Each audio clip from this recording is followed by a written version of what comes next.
Hi guys, welcome to crick chat Venkatesh. Bronco test ఈ మాట మీరు ఖచ్చితంగా వినే ఉంటారు. ఈ పాటికి గతంలో మన ఇండియన్ క్రికెటర్స్ ఫిట్నెస్ టెస్ట్ చేయడానికి యోయో టెస్ట్ అనేది యూజ్ చేసేవారు. ఇప్పుడు దాని ప్లేస్లో ఈ బ్రోంకో టెస్ట్ తెర మీదకి వచ్చింది. ఇప్పుడు సడన్గా ఈ బ్రోంకో టెస్ట్ ఎందుకు తెర మీదకి వచ్చింది? దీని వెనకాల ఏమైనా కుట్ర కోణం ఉందా? కేవలం రోహిత్ శర్మని వన్డే టీం నుంచి కూడా తప్పించడం కోసమే ఈ కఠినమైన టెస్ట్ని ఇప్పుడు హఠాత్తుగా ఇంట్రడ్యూస్ చేస్తున్నారా అనేది, తర్వాత దీని గురించి ఉన్న ప్రోస్ అండ్ కాన్స్, ఇది బెటరా లేకపోతే పాత టెస్టే బెటరా, ఇవన్నీ మన వీడియోలో చూసే ప్రయత్నం చేద్దాం. ఈ కుట్రకోణం గురించి నేనేదో చెప్తున్నది కాదు, మళ్ళీ నాకేదో మీరు మోటివ్స్ అట్రిబ్యూట్ చేయకండి.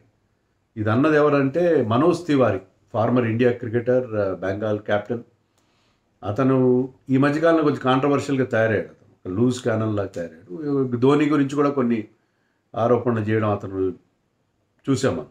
అతను ఏమంటాడంటే రోహిత్ శర్మని వన్డే ఫార్మాట్ నుంచి కూడా తప్పించడం కోసమే ఈ టెస్ట్ని తెర మీదకి తీసుకొచ్చారు. రోహిత్ శర్మ ఫిట్నెస్ గురించి మనకు తెలుసు.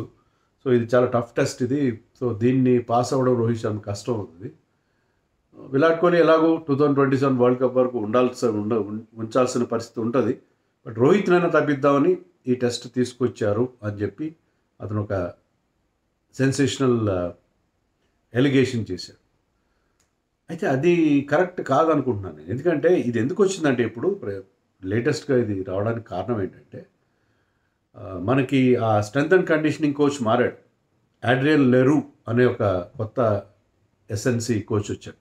సో కొత్తగా వచ్చిన వాళ్ళు ఏదో కొత్త వాళ్ళు మేము వచ్చాం కదా, తమ ప్రెజెన్స్ ప్రూవ్ చేసుకోవడానికి ఏదో ఒకటి చేస్తుంటారు కదా. ఇప్పుడు ఎప్పుడైనా మీరు ఉద్యోగాలు చేస్తున్నా ఏం చేస్తున్నా మీ కొత్త బాస్ వచ్చాడు అనుకోండి, ఏదో తన మార్క్ చూపించడం కోసం వాళ్ళు ఏదో తాపత్రయపడతారు, ఏదో వేరే చిన్న చేంజ్ తీసుకొస్తారు. బహుశా ఇలాంటిదే తీసుకొచ్చాడేమో అనిపిస్తుంది.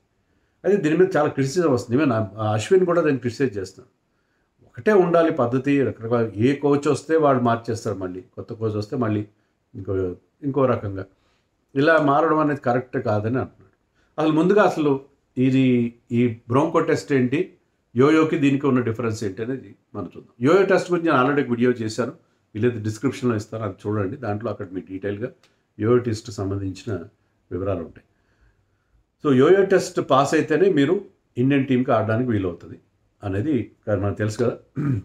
అదే యోయో టెస్ట్ కాకుండా ఇప్పుడు దాని ప్లేస్లో ఈ బ్రోంకో టెస్ట్ అనేది తీసుకొస్తుంది. ఇది ఎక్కువగా రగ్బీలో యూజ్ చేస్తారు. రగ్బీలో క్విక్ మూమెంట్స్ ఉంటాయి. సడన్గా ఆగి మళ్ళీ వెనక్కి తిరిగి సడన్గా బ్రేక్ వేసుకుని మళ్ళీ రావాలి, అలాంటి దానికి సూట్ అవుతుంది. క్రికెట్కి అయితే యోయోనే బెస్ట్ అని చెప్పి అశ్విన్ యాష్ కీ బాత్ పాడ్కాస్ట్లో వచ్చిన సోహమ్ దేశాయ్ అని మన former India fitness strength and conditioning coach, అతను కూడా అదే చెప్పాడు. క్రికెట్కి అయితే ఇదే బాగుంటుంది, ఇది రగ్బీకి సంబంధించింది అని చెప్పి. సో రగ్బీకి సంబంధించింది బేసికలీ. యోయో టెస్ట్కి మీకు అంటే ఎక్కువ టెక్నికాలిటీస్ చెప్తే మీకు కూడా కన్ఫ్యూజన్గా ఉంటుంది. యోయో టెస్ట్ అంటే ఏం లేదు, మీరు పరిగెత్తాలి. బేసిక్గా కోన్స్ పెడతారు, ట్రాఫిక్ పోలీస్ యూజ్ చేస్తారు చూడండి, కోన్స్ రోడ్డు మీద పెడతారు, అలాగే కోన్స్ పెడతారు. ఆ కోన్స్ మధ్యలో పరిగెత్తాలి. యోయో టెస్ట్లో ఏంటంటే స్పీడ్ పెరుగుతూ ఉంటుంది, పరిగెత్తాలి. దానికి స్కోరింగ్ ఉంటుంది, దాంట్లో వచ్చే మార్కులు బట్టి ఆ స్కోరింగ్ 17.5 ఏదో సంథింగ్ ఆ స్కోర్ ఉంటుంది.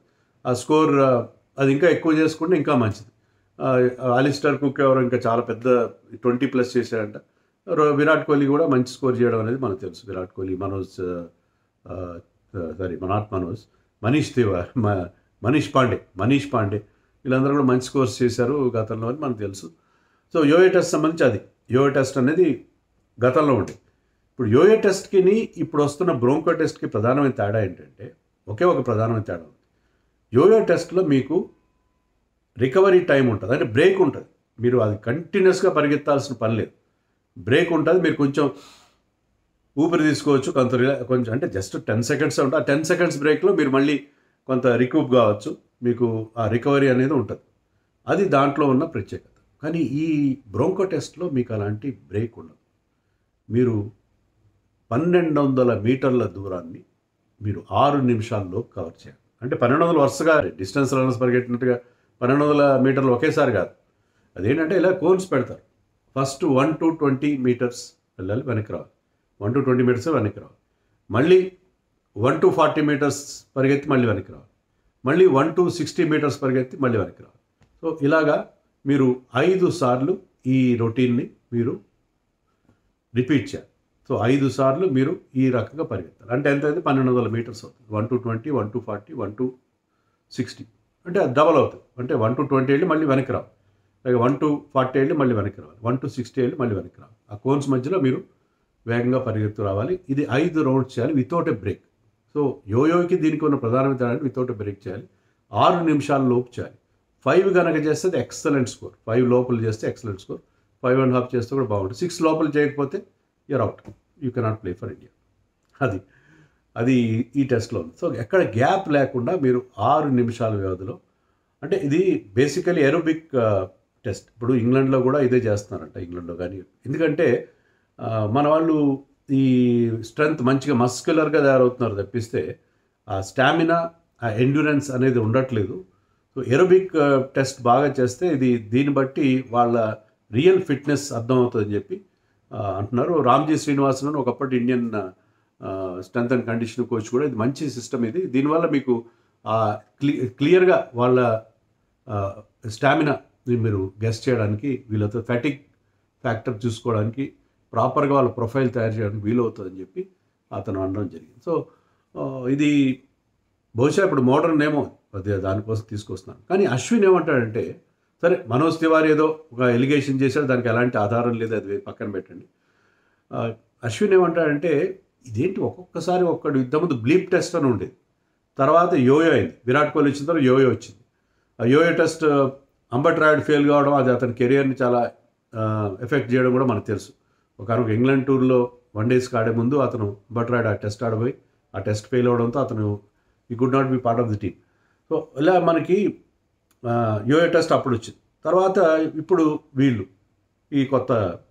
సో ఇలా ప్రతిసారి మారడం ఏంటి? మీరు ఒకదానికి ప్రిపేర్ అవుతారు, మీ యోయో టెస్ట్ కోసం ప్రిపేర్ అవుతారు, దాన్ని బట్టి మీ ఫిట్నెస్ని మీరు ఇంప్రూవ్ చేసుకుంటారు. మళ్ళీ సడన్గా వచ్చి మార్చేస్తే ఏమవుతుంది, దీనివల్ల ఇంజరీస్ అవుతాయి, నేను పడ్డాను ఆ బాధలు అని చెప్పి అశ్విన్ తన పాడ్కాస్ట్లో అతను చెప్పడం జరిగింది. సో ఇలా ఒక్కరు వస్తే ఒక్క రకం. ఇప్పుడు ఫస్ట్ అతను ఏమంటే ధోని పీరియడ్లో రామ్జీ శ్రీనివాసన్, నేను ఎంతమంది చెప్పిన పేరు, Ramji Srinivasan strength and conditioning coach, SNC అంటారు, కోచ్ ఉన్నప్పుడు అతను ధోని పీరియడ్లో ఏంటంటే రన్నింగ్కి ఎక్కువ ఇంపార్టెన్స్ ఇచ్చేవారు, రన్నింగ్ ఎక్కువ చేయించారు మా చేత, అది నెంబర్ 1. తర్వాత విరాట్ కోహ్లీ పిక్చర్లోకి వచ్చాడు. విరాట్ కోహ్లీ వచ్చిన తర్వాత విరాట్ కోహ్లీ, శంకర్ బస్సు అప్పటి ఎస్ఎన్సీ కోచ్.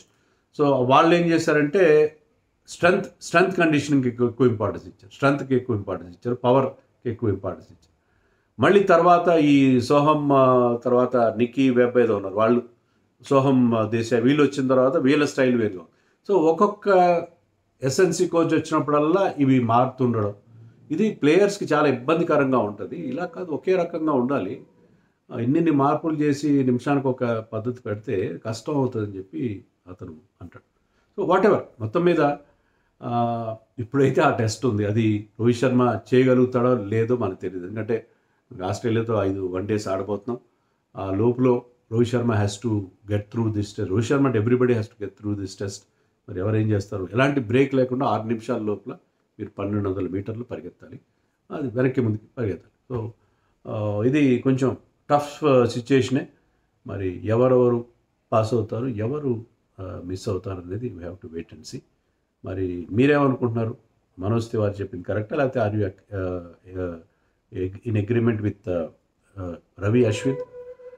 మరి లేదు, ఇలాంటి కొత్త తీసుకురావడం మంచిదే అని మీరు అనుకుంటున్నారా? నాకు కామెంట్స్లో